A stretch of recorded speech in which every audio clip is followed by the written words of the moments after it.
Thomas and Percy are best friends. There's nothing they love more than working together. But just like all best friends, they sometimes have their differences.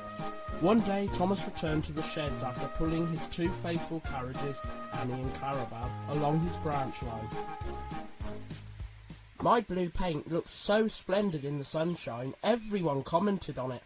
You know, I think blue is the only proper colour for an engine." "Oh, I don't know. I like my brown paint." "I've always been green. I wouldn't want to be any other colour either." "Well, blue is the only colour for a really useful engine. Everyone knows that." Percy said no more. He just grinned at Toby and winked. Every day Percy brings a truck full of coal from the junction for the coal merchants at Farquhar. One day, Thomas was resting in a siding when Percy puffed in. "Be careful in this siding, Percy. These buffers aren't very safe, you know. They've started to—" But Thomas got no further. As Percy pushed the truck along the line beside him, the catch on the door broke open. With a rumble and a crash, Thomas was covered in an avalanche of coal. "Help!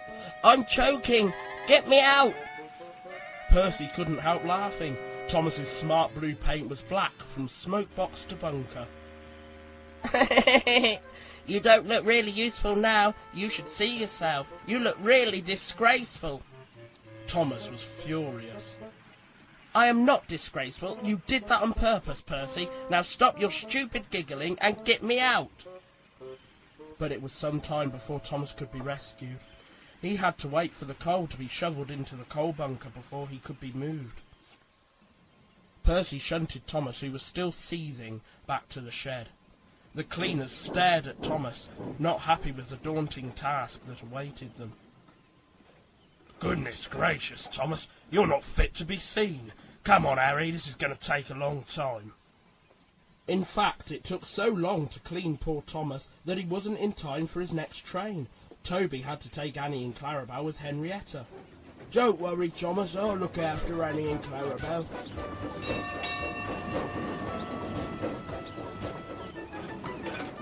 It was getting dark before the cleaners finished. They were very dirty and very tired.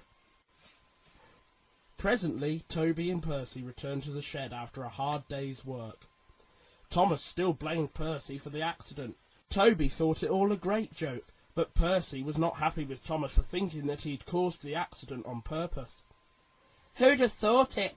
Fancy a really useful blue engine like Thomas becoming a disgrace to the Fat Controller's Railway." "Oh, you wait, Percy. One day you'll laugh on the other side of your smoke box." "Bah! I wouldn't have missed all that fun for anything." The feud worsened as time went on. Thomas and Percy barely spoke to each other. 2 days later, Thomas was at the platform when Percy puffed in with his trucks from the junction. Percy arranged them and went to the siding for a drink. The water column stood at the end of the siding with the unsafe buffers. As Percy tried to stop, he heard a cracking noise and found he couldn't. "Oh no! Help! I can't stop!" Percy slid helplessly along the siding, crashed through the buffers and ran into the coal bunker with a thud. "Oh! Ow!" Thomas watched with interest from the platform. Then the signal arm dropped and Thomas pulled away, laughing as he went. This time it was Percy who was covered from smokebox to bunker in thick black coal dust. Percy was furious with Thomas for laughing at his misfortune and started thinking of ways to get him back. Fortunately, barring a few dents on his bunker, Percy was not badly hurt and soon mended. When he returned from the works, Thomas was still not talking to him. But Percy didn't mind. He didn't want to speak to Thomas either. One morning, Thomas woke up feeling ill. "My wheels ache, and I feel all stuffed up inside." "My, Thomas, you are in a bad way, aren't you? I'll telephone the Fat Controller immediately." "Oh dear, Thomas. Edward will take you to the works." "What about my branch line, sir?" "Don't you worry about that. You just concentrate on getting better. Annie and Clarabelle will be in safe hands while you're away, I promise." Thomas felt a little better, but he was still slightly concerned. He never liked leaving Annie and Clarabelle. Don't look so glum, Thomas. You'll be back at work before you know it. If the works can fix an old engine like me, they'll be able to work wonders on you. Meanwhile, the Fat Controller went to see Duck. Morning, Jock. I want you to go and help Percy and Jorby while Thomas is ill. John Aldrin Juglish will do your work here until you get back. Duck was delighted. He already knew Percy, and it wasn't long before he had made friends with Toby. Percy was glad to have someone new to talk to, and Thomas needn't have worried about Annie and Clarabelle. They were very impressed by Duck. Such nice manners. It really is a pleasure to go out with him. Soon they were telling Duck all sorts of stories. Remember not to pull away too quickly, Duck. Oh yes, tell him about the time Thomas pulled off too quickly. And they told Duck all about the time Thomas had pulled away so quickly that he'd left the guard behind. Duck found it most humorous. Oh my, we had an incident like that on the Great Western once, I remember. Oh, well, we have 100 more stories to tell you, don't we, Clarabelle? Oh yes, tell him about the time Thomas got stuck in the snow.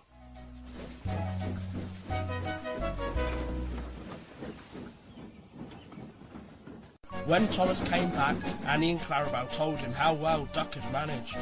Thomas was jealous at first, but he was so glad to be home that he soon forgot. But he didn't forget the coal incident, and Percy kept out of his way.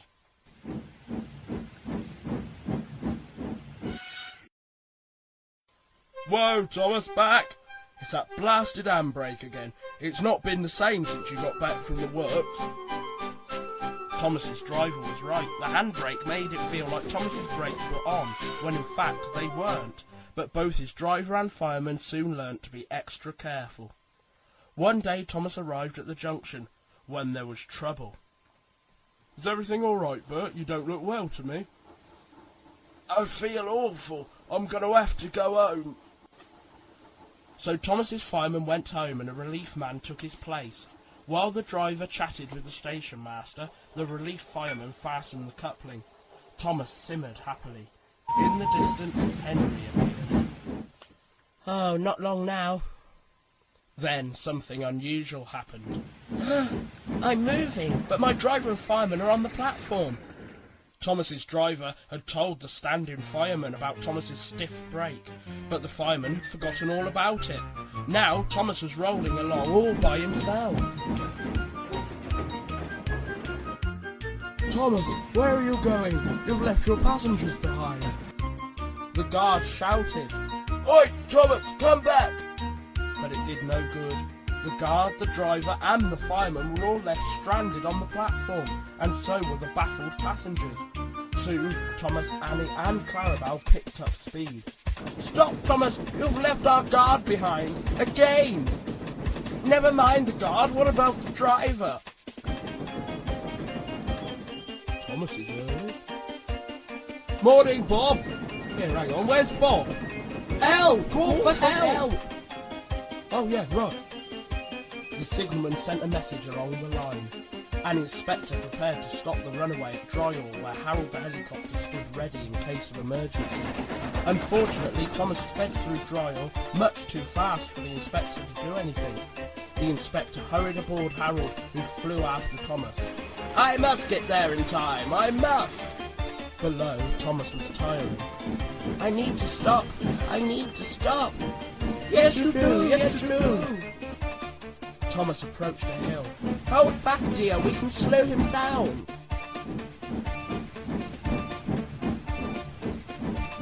There he is.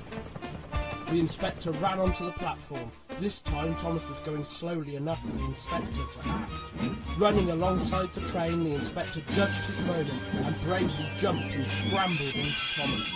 He screwed the brake hard on. At last Thomas stopped. Phew! Thank goodness that is over. You can say that again. Thomas went back for all his passengers, and that evening he puffed slowly home to the shed. No one said a word until a quiet voice rose out of the darkness. You'd think Thomas would have learnt he needs a driver by now. Thomas pretended he hadn't heard, but he knew the voice belonged to Percy. Oh, come on, Henry. Workmen were mending the viaduct on the main line. The Fat Controller didn't want to close the line while it was being repaired, so the engines had to travel very slowly over it. This often makes them late at the junction, which makes Thomas cross. Time's time! Why should I be kept waiting while Henry and James dawdle about all day on viaducts? Eventually, Henry clattered in. Do you even know how late you are? Don't blame me. If we hurried across the viaduct, it might collapse. Then you'd have no passengers at all. What would you do then, eh? Run my train on time, for one thing. And he hurried away before Henry could answer. At the top station, Bertie was timed to arrive just after Thomas. His passengers soon found that instead of going straight from Bertie to their train, they were having to wait while Thomas arrived. One day, Thomas panted into the station, 10 minutes late. Late again? I thought you were fast, Thomas. It's time we had another race, I think. I reckon I could beat you now. Thomas went bluer than ever and let off steam loudly. Rubbish! I could still beat you any day. It's those big engines. They dither about on that viaduct and then blame the Fat Controller's workmen. It's all an excuse for laziness, if you ask me. One day, James was later than ever at the junction. I'm sorry, Thomas, I was held up at the big station and the viaduct made it worse. It's lucky for you I'm a guaranteed connection. And he puffed importantly away, leaving James at a loss for words. Thomas tried his best to make up for lost time. Get in quickly, please. But he soon found that he couldn't make up much time. As they neared a tunnel, Thomas thought he saw a flash of red on the road beside him. That looks like Bertie, but he should have gotten to Farquhar ages ago. It was Bertie. Thomas pulled up as close as he could. Hello, Bertie, what's the matter? Oh, I feel dreadful, all upset inside. Driver says he can't make me better. I shall have to be towed to the garage. Thank goodness you're late. Can you take my passengers, please? They'll never get home otherwise. Of course I will, Bertie. That's what friends are for. So Bertie's passengers all boarded Annie and Clarabel, and after promising to send help from the next station, Thomas set off again. Already he was feeling much more cheerful. Thomas managed to get all the passengers home safely. A few days later, as soon as Bertie was fixed, he went to visit Thomas at the sheds. Thanks for helping my passengers, Thomas, and I'm sorry I teased you for being late. Oh, that's all right. All forgotten now. I'm glad I could help. Perhaps being late isn't such a bad thing after all. Well, I better be off, Thomas. It looks like rain. You're right. Driver said there's a storm coming. Bye, Bertie. Bye, Thomas. The storm wasn't as bad as everyone expected, but it brought a lot of rain. A couple of days passed and the rain stopped, but the weather was still miserable and the ground wet. Percy's driver arrived for work, laughing with the fireman. It's the sort of weather when you need porridge for breakfast. Percy overheard. What's porridge? Well, it's difficult to describe, really. You boil oatmeal and water. Yeah, and you get a sort of sticky soup. Then you add milk and sugar. Lovely. At the station by the river, sacks were being stacked on the platform. The men who had filled them had worked fast and not tied them properly. As the porter stacked the last sack, he accidentally knocked the pile over. Some sacks toppled into a big puddle on the line and split open. The oatmeal inside the sacks burst open and, mixing with the rainwater, turned into a sticky soup. Then there was trouble. What's that? Stop! There's something on the track! Percy wasn't going fast, but his crew couldn't prevent him from ploughing into the porridge which covered the rails. Ugh! Oh, it's all sticky. Looks like you found out about porridge the hard way. It's not funny. Get it off me. No can do, Percy. Our train's waiting. I'll clean it off later. Later, Percy returned to the shed, still covered in gooey porridge. He hoped it would be empty. It wasn't. Toby, you're a wise engine. Have you never told Percy that you're supposed to eat porridge, not paddle in it? Percy didn't say a word. He just continued to ignore Thomas for another week. One evening, Percy returned to the shed, full of curiosity. I say, Toby, what's a drip? Do you know? It's when rain comes through a hole in your cab and the fireman hasn't got time to mend it. That's silly. I heard a boy on the platform call his friend one this afternoon. I'm sure he couldn't have come through a hole in my cab. Thomas was tired of being ignored. That's different. The boy just thought his friend was being a coward, or silly, or a spoil sport. Oh, so if you stopped me from doing something nice, would that make you a drip, Thomas? You're the drip, Percy. Now stop talking nonsense and go to sleep like a sensible engine. Percy was offended. Instead of going to sleep, he became even more determined to get even with Thomas. Oh, come on, Henry. Bertie won't like to be kept waiting. Oh, there you are. You're not still going to blame that viaduct, are you? It's still being repaired. It's a long job. Pat, one of these days I'm going to leave without your passengers, and then you'll have to take them yourself. Thomas clattered away indignantly. He sped through the valley, determined to make up for lost time, when suddenly there was a loud bang, and something hit his water tank. Ouch, what was that? The driver stopped the train. As he did so, Thomas felt water splashing cold against his wheels. One of your side rods is broken. It's swung up and punctured your tank. We'll have to get help. At Farquhar, Percy was shunting trucks when the station master came running. Leave those trucks, please, Percy. Thomas has got a hole in his water tank. There's water dripping everywhere, I'm told. He can't get home on his own. Well, I'm not going. Thomas called me a drip. Let him jolly well stay there and drip himself. Oh, dear. But what about Annie and Clarabelle and the passengers, Percy? Do they deserve to stay out all night too? Oh, I'd forgotten them. We must rescue them in case they turn into drips too. I knew you'd see sense. Come on. Percy found Thomas near the river. Everyone was glad to see him, and the passengers thanked him for coming. Thomas didn't say a word while they were dropping off the passengers at the stations. He just looked at his buffers. But after the last of the passengers had gotten off the train, Percy was taking Thomas back to the shed. Then Thomas spoke. I'm sorry I was rude. That tank of mine turned me into a bigger drip than we expected, didn't it? Yeah. Can we be friends again, Percy? Please? Of course we can, Thomas. No more mention of coal. Or porridge. Don't forget runaways. And drips. Perhaps we'd be safer not talking to each other. I'm just pleased to have my best friend back again. Let's promise never to argue again. I promise. And, buffer to buffer, the two best friends puffed home.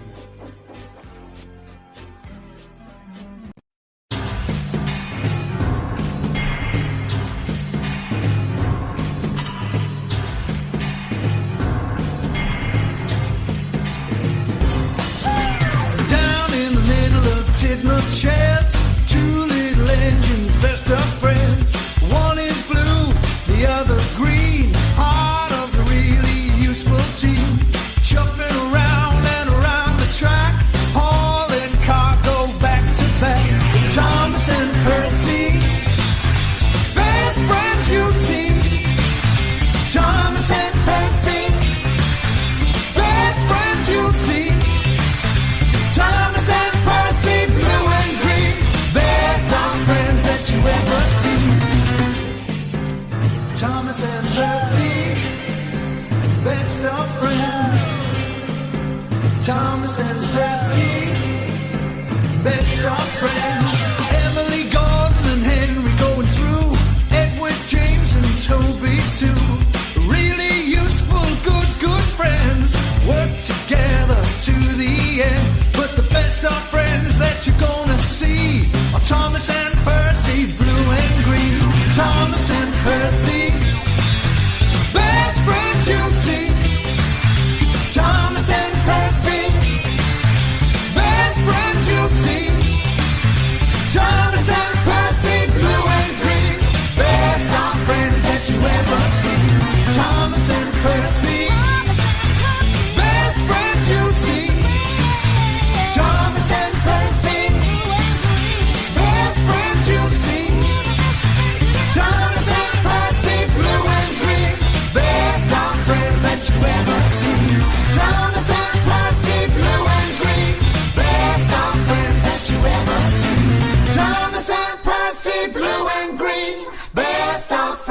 that you ever seen.